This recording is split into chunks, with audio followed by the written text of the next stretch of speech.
ஒரு நாய்க்குட்டியின் வாழ்க்கை. ஒரு கிராமத்தில் நிறைய நாய்கள் வாழ்ந்து வந்தன. இந்த நாய்களுக்கு நல்ல எஜமான் இல்லாததால் அதற்கு சரிவர சாப்பாடு கிடைக்கவில்லை.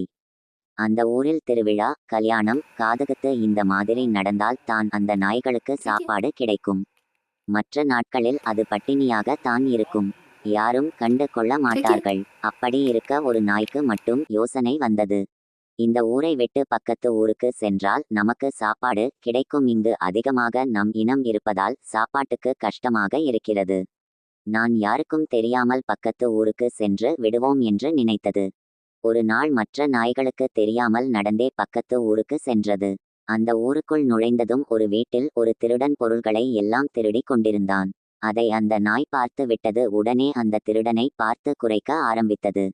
அந்த சத்தத்தை கேட்டு உடனே அக்கம் பக்கத்தில் உள்ள அனைவரும் ஓடி வந்து திருடனை பிடித்து விட்டார்கள். உடனே அந்த வீட்டில் உள்ள ஒரு பெண் அந்த நாயை வீட்டிற்குள் அழைத்து அதற்கு வயிறு நிறைய சாப்பாடு வைத்து வீட்டுக்குள்ளேயே கட்டி வைத்தாள். ஓரிரு நாட்கள் அது சந்தோஷமாய் இருந்தது. அடுத்த நாள் போக போக அந்த நாய்க்கு வீட்டுக்குள்ளேயே அடைந்து கிடக்க பிடிக்கவில்லை. ஒரு நாள் அந்த பெண் வீட்டில் இல்லாத சமயத்தில் கயிறை அறுத்து கொண்டு வெளியே ஓடியது. இந்த நாயை அந்த ஊர் நாய்கள் எல்லாம் பார்த்து சுற்றி வளைத்தது. இந்த நாய்க்கு என்ன செய்வதென்றே புரியவில்லை. எப்படியாவது தப்பித்து விட வேண்டும் என்று நினைத்தது.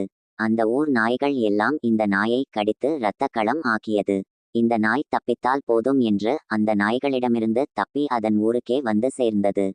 இந்த நாயை பார்த்ததும் மற்ற நாய்கள் இவ்வளவு நாளாக எங்கு போயிருந்தாய், இப்படி இரத்தக்களமாக வந்திருக்கிறாய் என்று கேட்டது. அதற்கு அந்த நாய், உங்களையெல்லாம் விட்டுவிட்டு நான் பக்கத்து ஊரில் போய் வாழலாம் என்று நினைத்து அங்கே சென்றேன். அதற்காக எனக்கு கிடைத்த தண்டனை தான் இது என்றது அந்த நாய். நாம் இருக்கும் இடத்தில் இருந்தால் தான் நமக்கு மரியாதை என்று நினைத்து அந்த நாய்களுடன் கிடைத்ததை சாப்பிட்டு வாழ ஆரம்பித்தது.